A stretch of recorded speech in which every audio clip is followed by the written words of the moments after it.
Time for another check-in with State Representative Tacky Chan of Quincy for our weekly podcast. How you doing, Tacky?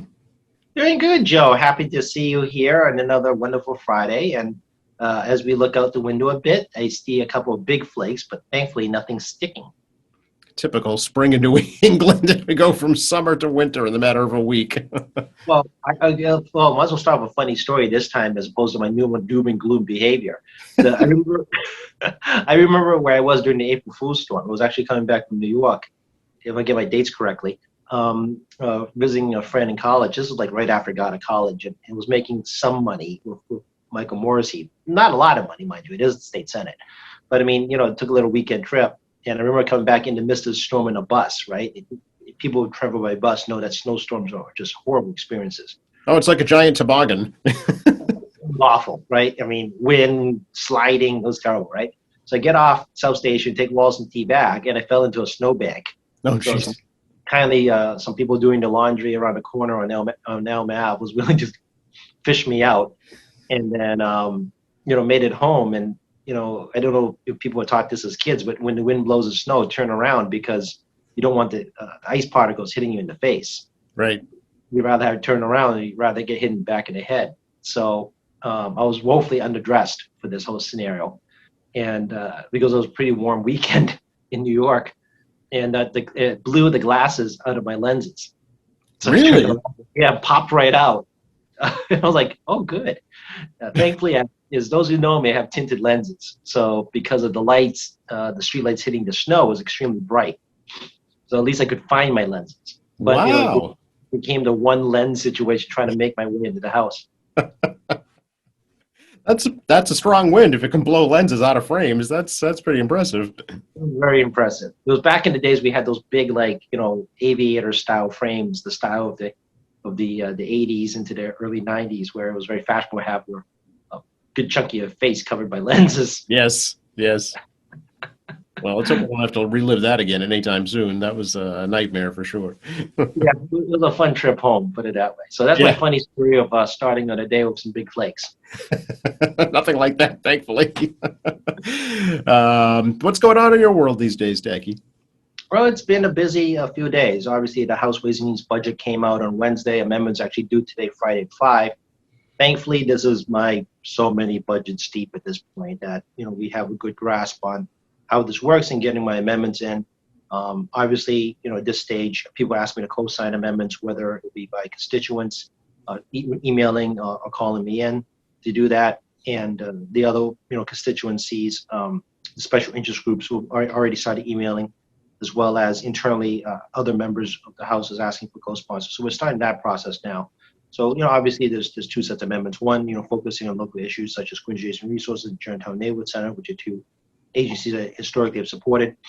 But also, House Asian Caucus has put out some initiatives in response to the most recent anti-Asian racist events around the country. And one of our major priorities is to fund the Institute of Asian American Studies at UMass Boston to do a bigger study on Asian racism. This has never been really looked at in this country, despite the fact that you have everything from the Chinese massacre when they lynched 15 Chinese in LA, to the Chinese Exclusion Act, to the Japanese internment camps, all the way to Vincent Chin's murder and the LA riots.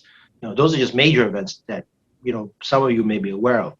But there's also a lot of small events. For example, the sheer volume of Sikh that were murdered and attacked, post 9/11. Those stories are never really well talked about in mainstream media. So there's a good opportunity for us to try to review this, and also COVID-19's impact to just make the situation worse than it normally is. So I think people were surprised when I say Asian racism exists, because I feel it a lot. We have this thing called microaggressions now, and I call it BS. But I don't understand. I don't understand this concept of microaggression. We as a child we just call it BS.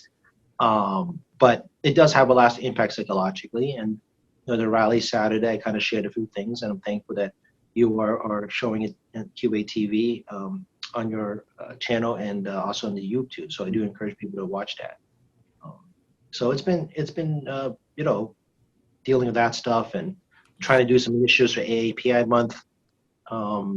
And then obviously a lot of the cultural events have been canceled. So, but the Buddhist New Year is next week, Cambodian New Year in particular. So, I got to make some time to attend some virtual events. What would the legislation do? What would be the change with it? Right now we don't have a legislative package. We're just trying to do a few things in the budget. So, for example, I talk about UMass Institute of Asian American Studies to look at Asian racism in nationally and locally to try to fund that program. It's actually one of two recognized Asian studies by the U.S. Department of Education. The other ones are in California. I think there's maybe 3 of them in California, but the only one in the East Coast is in Boston. And then we're looking at micro grants. There's some language in there to provide micro grants. We're looking to work with my friend Carlos Gonzalez from Springfield on targeting minority-led not-for-profits that provides business assistance for micro grant technical assistance programs. We're looking at trying to get some Mass Cultural Council money. People don't realize that the people impacted the hardest are different Asian ethnic groups because we lose Chinese New Year, Lunar New Year, of course the Buddhist New Year is coming around. A lot of these cultural groups make most of their money on things like store openings, New Year's, holidays, big gathering events, and that hasn't happened and it's not going to happen. Dragon Boat Festival, again, has been canceled because of pandemic. Another huge cultural event that is not going to happen. So we'll see if we can get a little bit of Mass Cultural Council money for these folks. We need the Mass Asian American Commission is looking for a funding increase, and there's some technical changes to their name that they want to have done because it's addressing Pacific Islanders now. So we're just doing a really kind of a technical correction to include Pacific Islanders as part of their overall mission. Yeah. And then other stuff we're thinking when COVID money comes in. The Speaker and the Senate President's interested in trying to have it pass through the legislature from the feds as opposed to just giving it straight to the gov. So a lot of the COVID money the governor is spending, bypass the legislature in the form of direct grants to the governors. So it's kind of like we want more accountability, which is why the Speaker and the President have these newly formed committees, and they're actually holding hearings trying to hold the governor's people accountable. Where is the money? Mm-hmm.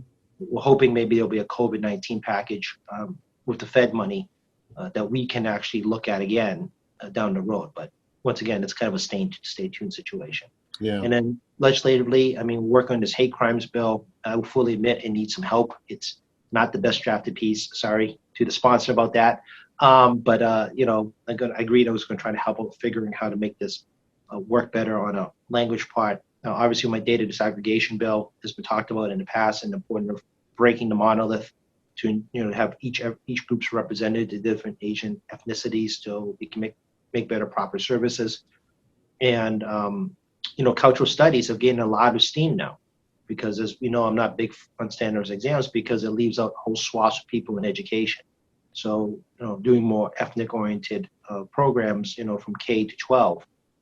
Will be very good because I went to school here in the 80s into the 90s, but I didn't have any real ethnic studies in K through 12, even though I went to St. Anne's, Beechwood, and BC High, we had one class on China, and that was it. And when I got to Brandeis is when I had a good shot at learning about other histories of different Asian ethnic groups, which is why I'm a little bit of a trivia box, so to speak, on these things, because obviously I keep up on articles and whatnot, but a lot of that history is not taught in the current system. So that's gaining some steam in the legislature. Again, it's there's like 8-9 different bills. So obviously we're still trying to figure out which language makes the most sense. I see. Yeah. How much does the tourism industry depend on the AAPI community, Tacky, here in Massachusetts? Well, it's twofold, right? Obviously, there's foreign travelers in, and there's features at home. Yeah. So our number one travel groups are China, Canada, and England. Those are the big 3 travel in. In that order, would you say? It's China. Yeah, it's China, England, Canada. Okay.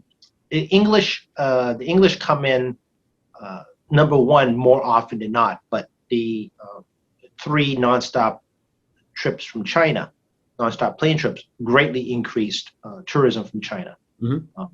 But of course, pandemic stopped all that. Right. And there's only 9 Chinatown gates in this country. So when you go to Chinatown and you look on the old overpass side, I don't even know what to call the road. It's like surf. I don't even know what to call the road anymore. But when we were in the old green overpass back in the old days, that strip, there's the Chinatown gate that you can see, and it's a very popular destination for people to see because there are only 9 in the country out of Okay. 50 odd Chinatowns. So it is a popular tourist destination. It's part of the total visit and economic development it does for Chinatown. And of course, locally here, the Adamses and whatnot, there's a lot of minority and women-owned stores in the area as part of the local Freedom Trail in downtown Quincy. So, even though it doesn't, say it's an Asian destination, there's a lot of minority and women-owned small business in Quincy, very high number. So any type of additional tourism through downtown helps them out. And then even, this is an odd one too, Japanese make a pilgrimage down to Fairhaven, Massachusetts to see Nakahima Manjuro's home. Manjuro was the first true Asian resident in Massachusetts. Actually, probably one of the first in the United States as a permanent resident. He was a Japanese kid who was like 14 who had a boating accident and rescued by, I'm trying to remember my history now because I'm bad with names and dates, as you all discovered by watching me. I think his name was Whitfield. He was a whaler who picked him up. Okay. And then he couldn't go back to Japan because the imperial government, the shogunate, if you leave Japanese soil, you're not allowed back to return. That was actually one of the problems. So he brought him back to the U.S. He learned English. They put him through private schools, became a whaler, a gold prospector, and ultimately, at the end of the day, was able to go back to Japan, became the empire's ambassador to the U.S. because he spoke English. I'd never heard that story before. That's interesting.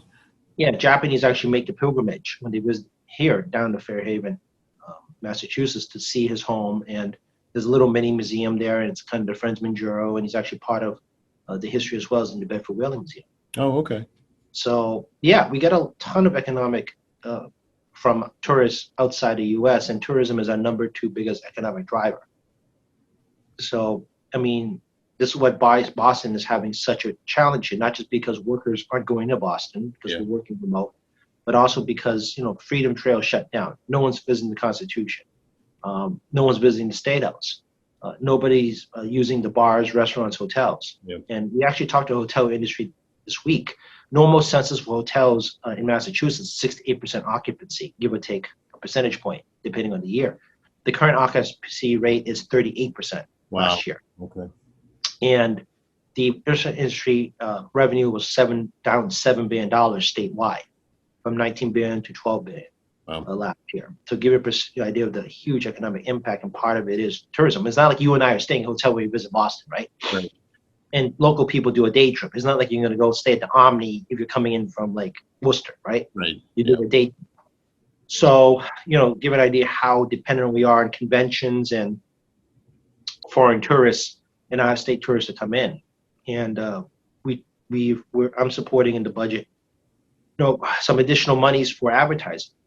Mm-hmm. I'm always irritated by the provincial attitude of Massachusetts, where it's like, we build it, they will come. Field of Dream style. I have the attitude, build it, and you got to go get them. And this state has done a hideous job over the decades in promoting ourselves, and we need to spend money on advertising because we need to get people into our state to use the Cape, to use the Berkshires, to use Salem, to go to Plymouth, to go to Boston. And even stadiums moving at a smaller capacity, reduced capacity seating, is a huge economic driver for Boston too, because when you have Fenway Field at 30,000 people, everyone uses the facilities around Fenway, right? And this is kind of the, another kick, in the biggest part of the Massachusetts economy, the city of Boston. So, also try to put language in to help tour agents as part of the economic recovery, because tourist agencies are suffering immensely. Mm-hmm. They get a lot of business, not just on international and domestic travel, but also on school trips, on Sure. sports teams, high school and college sports teams traveling around the country to go compete. I mean, people don't realize exactly how much travel agents do in terms of the big scheme of things. And then ticket resellers, you're going to see a lot of, if it hasn't happened, you might see or have seen your small ticket resellers, what few are left, have now gone out of business. The one at Walls and Sanders gone. Oh, And I got to do it because I actually oversee ticket resales in my committee. So I actually got to do some investigation exactly how the industry's changing, whether or not I have to do some legislative changes to go with it. I'm not sure I'm going to, but I need to do an investigation of that now. so if tourism is number 2, what's number 1? Biotech and healthcare. Oh, okay, of course, yeah. People fly in from all over the world to use our healthcare. If you've got any kind of money, you fly to Massachusetts for your healthcare. Yep. And while you're here, you spend your money on other things while you're here. Right. No big surprise, the wealthiest of the world will fly to Massachusetts. And with the nonstop flights, it makes it easier. So people are like, oh, you know, these international travels. I'm like, dude, these people have money. They're going to spend it. So that's what happens. They come here, they take care of their health care, they spend a week or so and just drop dollars all over the city. Yep. Yep. You know, conventions I know are a big driver too. I wonder though, going forward with all this remote technology, if they will still be in the future. I think there has to be some level of shows at some point again. I mean, there's nothing that sells better than in-person sales, and there's always the touch issue, right? You want to touch new products. You want to see up close and personal presentations, and that can't be replicated in the format we're working under now. Right. But we probably won't see any of them until at least sometime in 2022 at the earliest. It might not be till spring, maybe. I mean, there's all these question marks. As you can hear my voice, maybe. It depends on vaccinations, depend on booster shots, depends on so many other factors we don't have an answer for yet. So in the near term, let's try not to get killed and get our vaccinations. And we'll see what the science takes us next before anyone makes an investment. But keep in mind, these conventions take, you know, sometimes a year or two to plan out. That's right. Yep. So it isn't like, ooh, let's do a 100,000 person convention in 3 months. I mean, no. You know, these things are planned out years in advance, and given disruption to everyone's schedule, and some conventions may not have the money to have a convention because of the economic impact. So, you know, a lot of question marks, no answers yet about what the future holds. But, you know, just remind the audience, you know, this state is an international state. Our city in Boston is the international city. And, you know, number 1 is healthcare, biotech. Number 2 is tourism. Number 3 is higher education.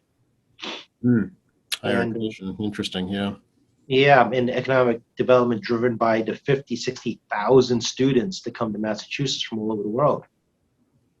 You think about that. It's like 50, 60,000 students a year, 9 months of the year, and some stay through the summer because of graduate programs and how much money they spend in places like Amherst, Holyoke, you know, Lowell, Salem, Boston, Dartmouth. Oh, it's hundreds of millions of dollars, I'm sure, when you add it all up. Yeah. Yeah, so that's the third big economic driver. So the state has, you know, have a crisis because the healthcare industry cannot bring in, you know, new dollars because everything shifted to healthcare. Shifted to COVID as opposed to our traditional healthcare. So people aren't flying in for healthcare. People aren't coming in instead out for healthcare. We can't do optional stuff now. And most people don't realize that we're so old as a state.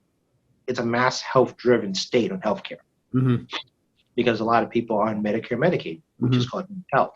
People have this mistake that mass health is a poor person in healthcare. It really isn't. The vast majority of people on mass health are senior citizens. My mom, your mom, our grandparents, you know, they're the economic driver in healthcare. And then we go past tourism and higher education. You're looking at seafood, which is not moving because no international flights. So the seafood industry is suffering immensely. And also because, you know, economy's better, but no one's using restaurants, and seafood ain't cheap, right?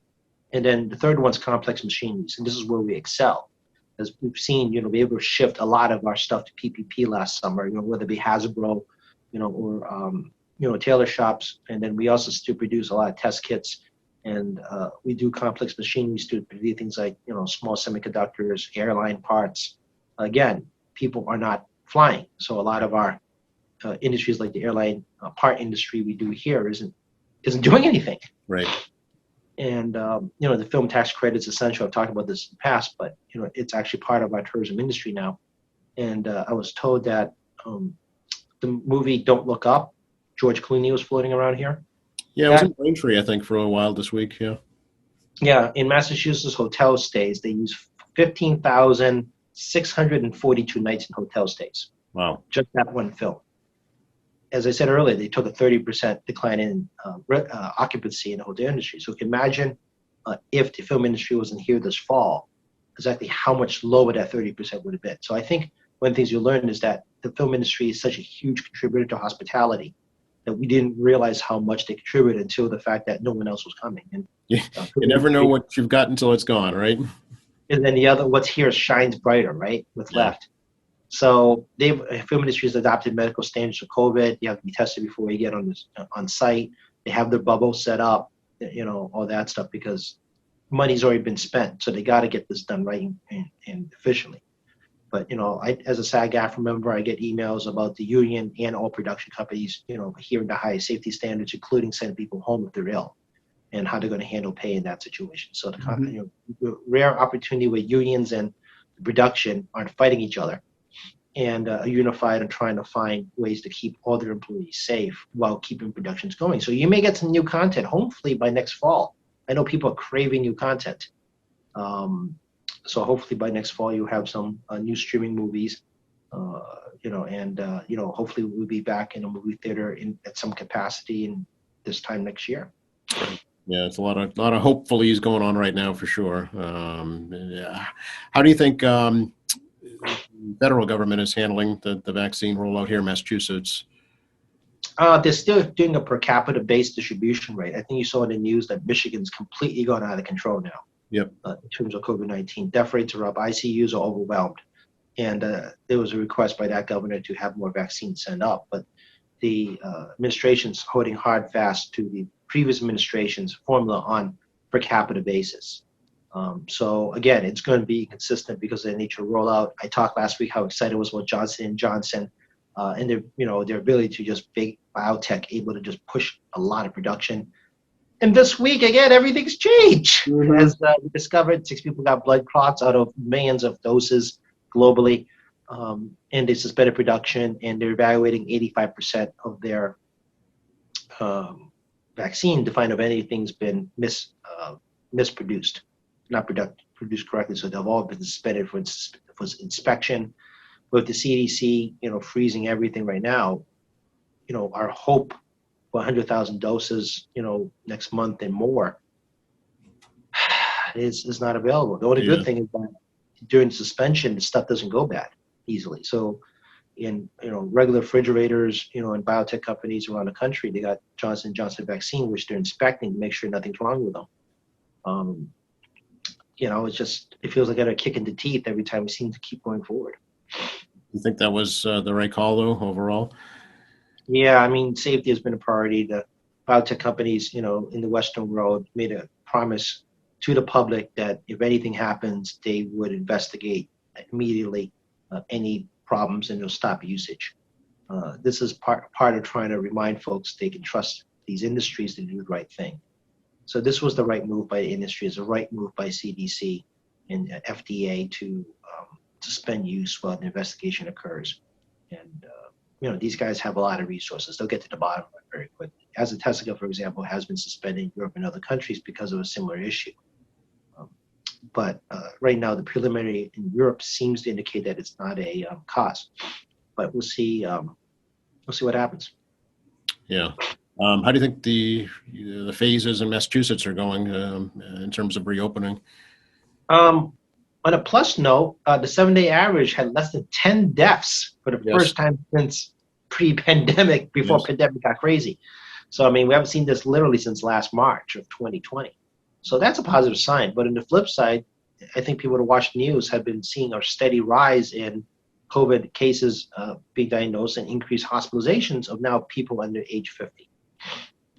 And these are not the older generation, which is death rate has dropped dramatically. The death rate's rising at the other end of the age spectrum. And vaccinations, again, isn't 100% guarantee that you're immune. It reduces the possibility of severe illness. Right. So there has been reinfections, I believe a handful of reinfections nationally. Globally, there's been reinfection of other vaccines, have had some reinfections, but nobody's died and people being hospitalized, but it's not been severe yet. I say yet only because I don't know.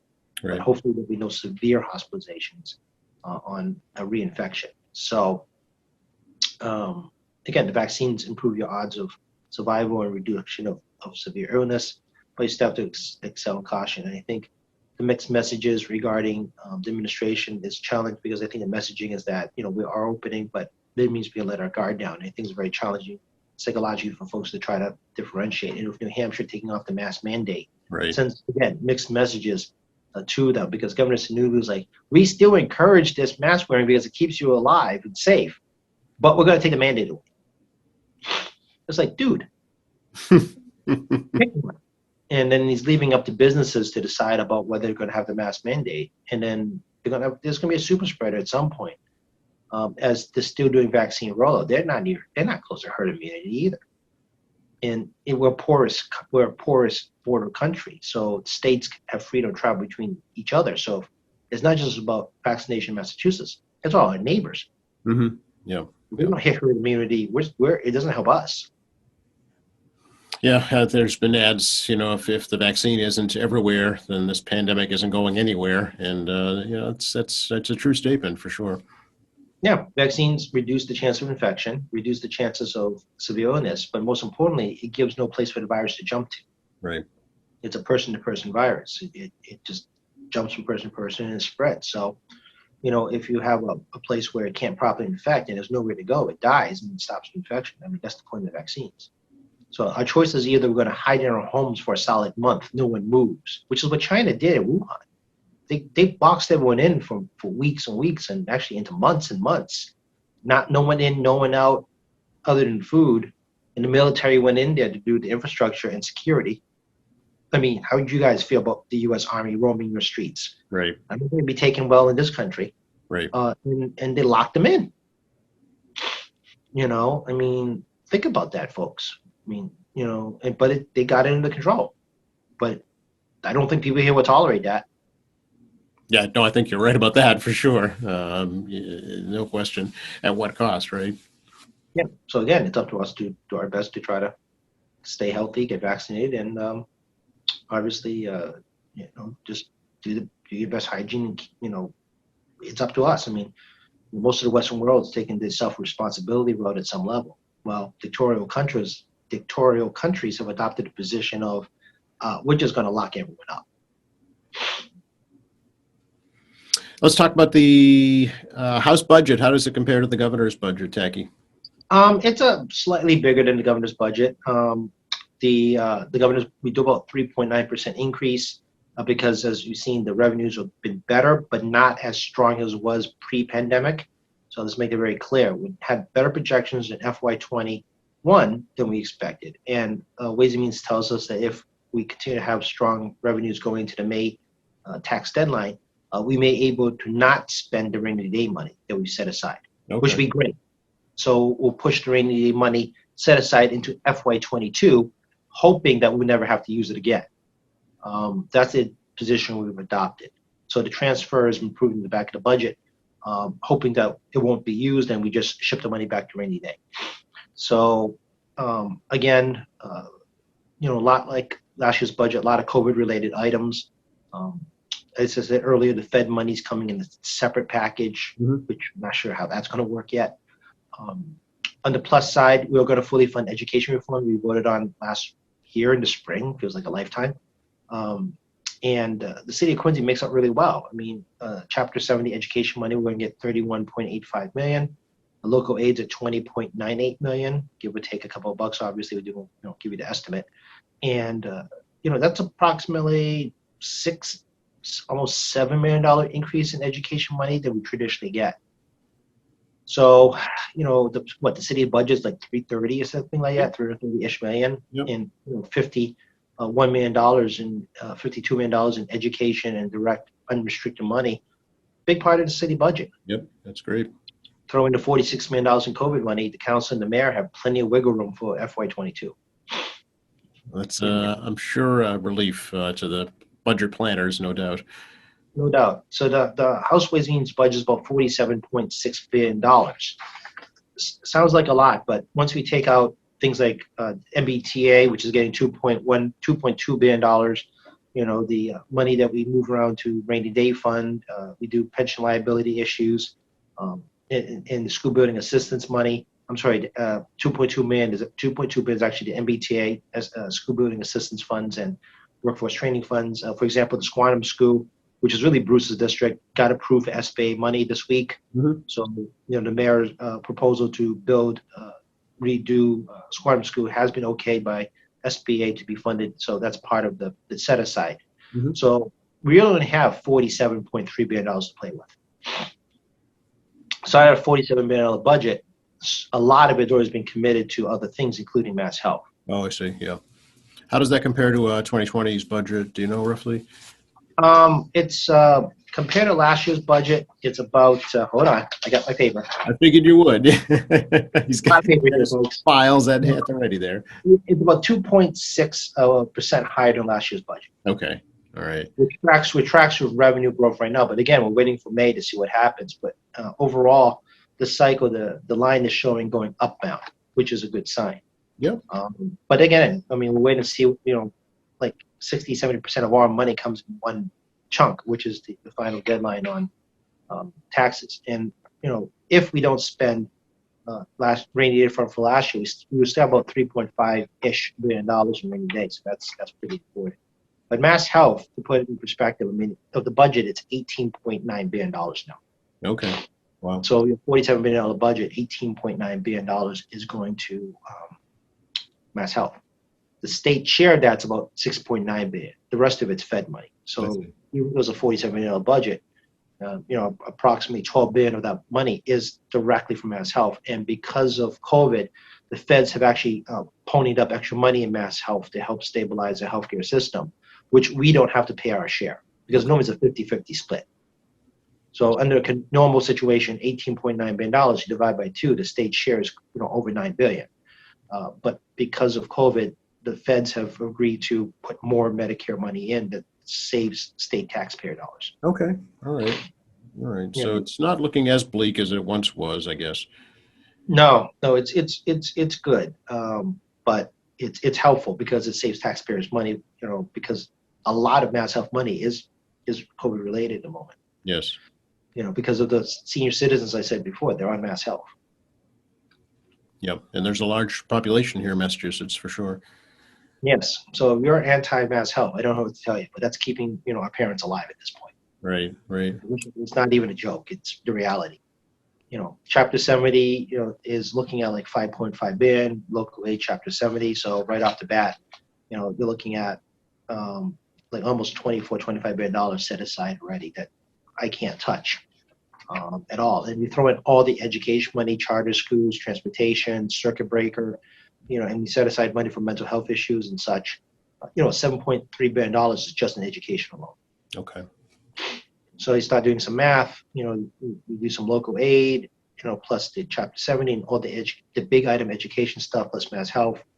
That's like 18-19 billion plus, another 7 plus another 2, 9 plus, I'm doing math on the fly, never a good sign. Over $30 billion, $34 billion and the $447 billion already been accounted for. Yep. Gotcha. Okay.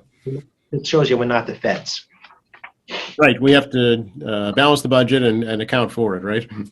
Yeah, and so much of the money, bypasses us because it's already been accounted for, or it's already going straight to the cities and towns. Mm-hmm. What's the next step in the budget process?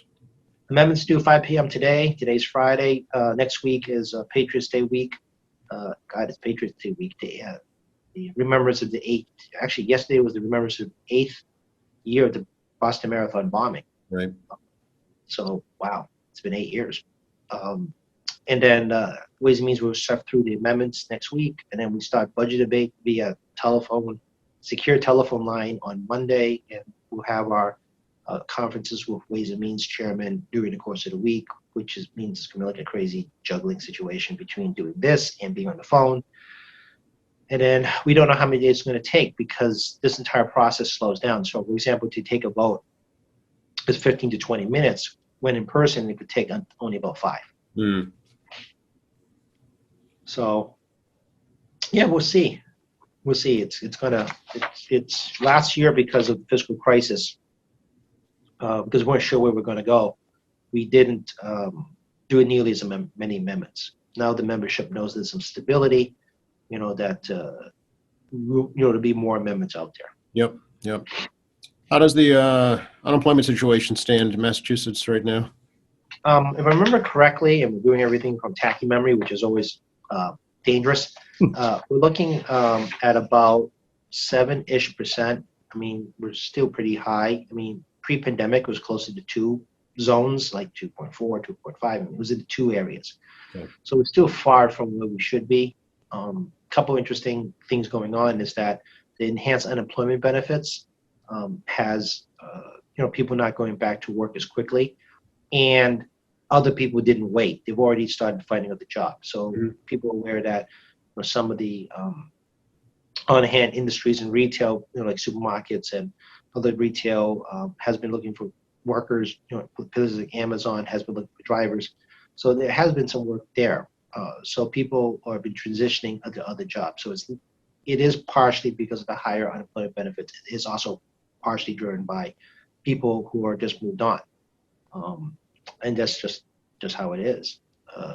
And there's been some criticism of enhanced unemployment. And we're thinking about it one day at the office, kind of like, how much money were people making before enhanced unemployment? Because if you had enhanced unemployment benefits, and you're able to keep yourself floating and keep yourself off the safety net as long as possible. Were they getting paid enough before that? Right. It creates a very interesting question about that. And again, pandemic has revealed some interesting questions about the world we live in and the system we operate under. I think there's going to be a lot of reassessing going forward, personally and professionally, for sure. Oh, absolutely. I mean, people know that wait staff, is a tip-based economy. But you're not going to wait to get tips. You're going to go find work. Right. Or you can stay on your enhanced unemployment for a while. But, it may not be viable if you were not receiving a lot of tips beforehand because it's based on the income you generate. So maybe they decide to move on because they realize they make more money doing something else. Yeah. Of course, the minimum wage is, on a gradual increase based on scale. So that's going to continue as well. Yeah, and that's it's a buck increase, if I remember correctly. So that will help out a bit. But on the flip side, increase the cost of doing business will be, of course, transferred to the customer. Right. But then again, I mean, the PPP, the state is not taxing your PPP. The federal government is not taxing your PPP, which gives a little bit of relief to businesses accepted at financial assistance. So, they are getting some help. I'm not saying it solves all their problems by any stretch of the imagination. Sure. Yeah. Anything else we can touch on, do you think, this week, Tacky? It's going to be a very strange school vacation week with nobody being around, really. Limited to travel. Bookings on the Cape is up. So if people are trying to book on the Cape, it's going to be tough. We did talk to one of the wineries as part of my job about how tourism is working. Yeah. It's all domestic. People in Massachusetts and some surrounding states. Yeah. But they're also seeing clusters of COVID down there. Which is why they're going to push a vaccine into the Cape hard. And the fear, of course, is the outside travelers going to the Cape, isolated regions. And it's actually an interesting point brought up by one of the business owners. They have to do COVID enforcement. They need to do COVID enforcement. So, those listening on the call here, don't get uppity. They're trying to keep their businesses open, and they don't want infections at their business because it closes the business down. Right. So if a business owner asks you to wear your mask, wash your hands, and keep your distance, please do so. This isn't about you. This is about them keeping the livelihood and people around them safe. If there's an infection, just shut down. That's right. So if you're not, if you don't care about that, then I can't help you. I don't know what to tell you.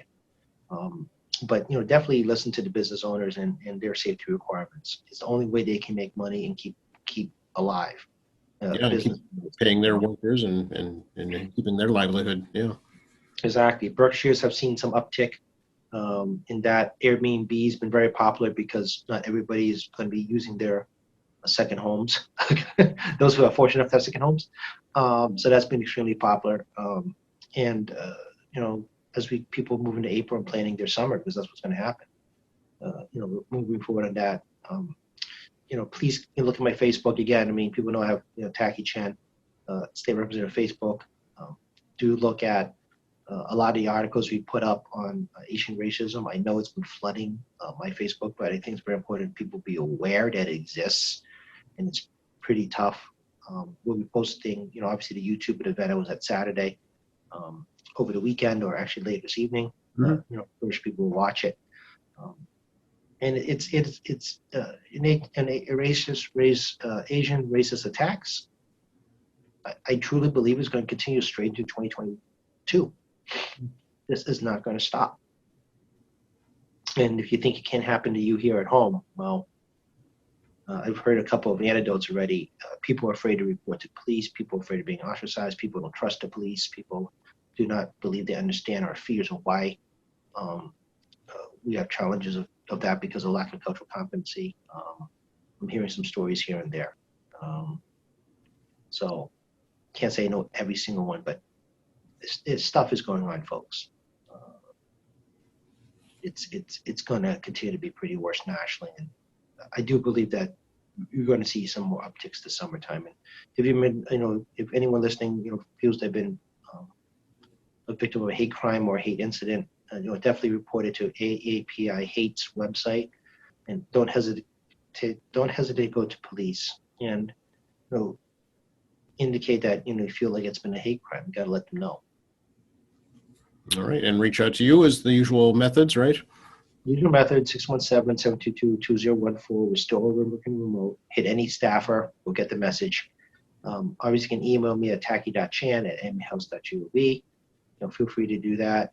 Obviously, I've been heavily prioritizing a lot of constituent cases. Unemployment is still averaging now 1 a day as opposed to 2 a day. Okay. Well, it's cut in half. That's good. But still a lot of problems in reaching unemployment. And of course, Tacky Chat or website, which actually posts our YouTubes there as well. Yep. Under the media section, we have the various human resource and safety net services, telephone numbers, and websites there, so you can save you some time hunting around. So, we're still trying our best. While Manager Committee, the budget's coming up, dealing with Asian racist issues, and trying to help you out at constituent services.